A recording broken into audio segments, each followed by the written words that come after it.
Welcome to Legacy Chiller Systems. My name is Dwayne Ribbley, and I'm with the Process Fluid Design Department of Legacy Chillers. This video is about the dark side of the chiller business, and this is based on some research we did throughout the industry, and this information can be found in our buyer's guide. So I want to do this quick video for you so you have a little bit better understanding of what's going on out there so you're not in the dark. So what's the difference between a process chiller and a comfort cooling chiller? A process chiller is designed to cool certain pieces of equipment like MRIs and CAT scans and breweries and lasers and wineries and all different types of products. A comfort cooling chiller is designed to cool an air handler, and it's not designed to cool pieces of equipment. It does work, but it's not robust and it's not designed for that. So a process chiller is going to be something that you're going to want to look into if you have process cooling needs. You're going to want to steer away from comfort cooling chillers. Where are the chillers made? This is a really important part because after the service sale, you're going to have support. You're going to need parts if something goes down, and if something is halfway across the world, it might be hard to get hold of somebody and get parts after the fact. When your process goes down or your chiller goes down, you want to make sure that you have quick responses, you get parts quickly, and you want to make sure that you don't have any downtime because that will affect your bottom line. You want to see if the chiller is ETL or UL listed. If they say they conform to ETL or UL, that does not mean that they are listed. You want to check that out. It's a red flag if they don't have an ETL listing for their electrical on the chiller. And make sure the whole unit is ETL, not just certain parts. Certain parts don't cover the entire chiller. So what kind of pre-sale engineering are they offering? A thing that I like to do is measure twice and cut once. As a process designer, it is my job to make sure that the customer gets a chiller that they need that will work for the process in the long run. You don't want to sell somebody a chiller that is not designed right for it just to push a box out the door. And Legacy prides itself on asking a lot of questions and investigating the customer's needs, and we will put something together to meet those needs. And that's something that you always want to ask your manufacturer that you're getting a quote from. Are they getting exactly what they need and not just pushing a box?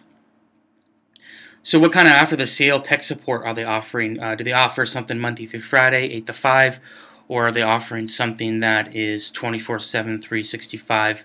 If your process goes down and it's affecting your bottom line, it's important to have somebody be on staff to help you keep that chiller running. So let's talk about options. What options are they offering standard? Are they offering a plastic or a stainless steel impeller on their pumps? Stainless steel is more durable and long-lasting. What type of materials are in the tank? Are they using stainless steel? Are they using poly? Are they using iron?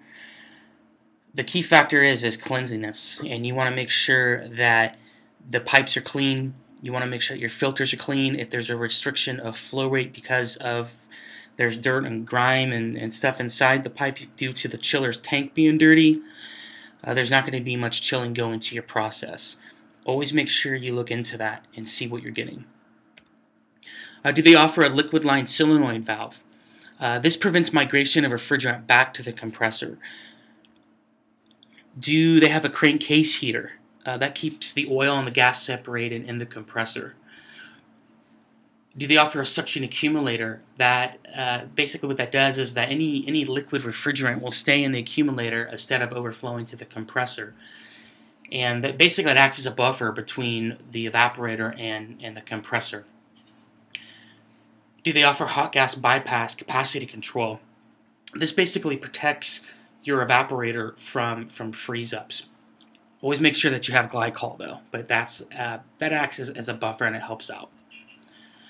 And if you get a digital scroll, is it a real digital scroll or is it a normal scroll that is just digitally controlled by a digital controller?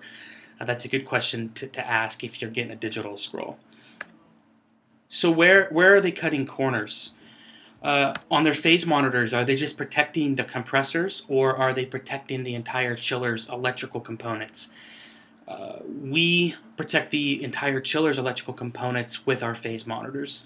And if you have blackouts or brownouts, it's nice to have your compressors protected, but compressors are no good if the pump is not working. The whole chiller has to work together, and so we thought, hey, let's engineer it in such a way where we could protect the entire system.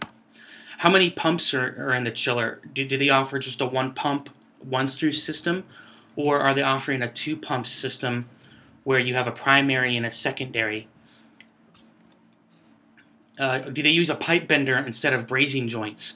When you braze joints are weaker, so between freight or vibration of the compressor over the years could cause those joints to be weak, and then you could possibly have refrigerant leaks, and that means more downtime.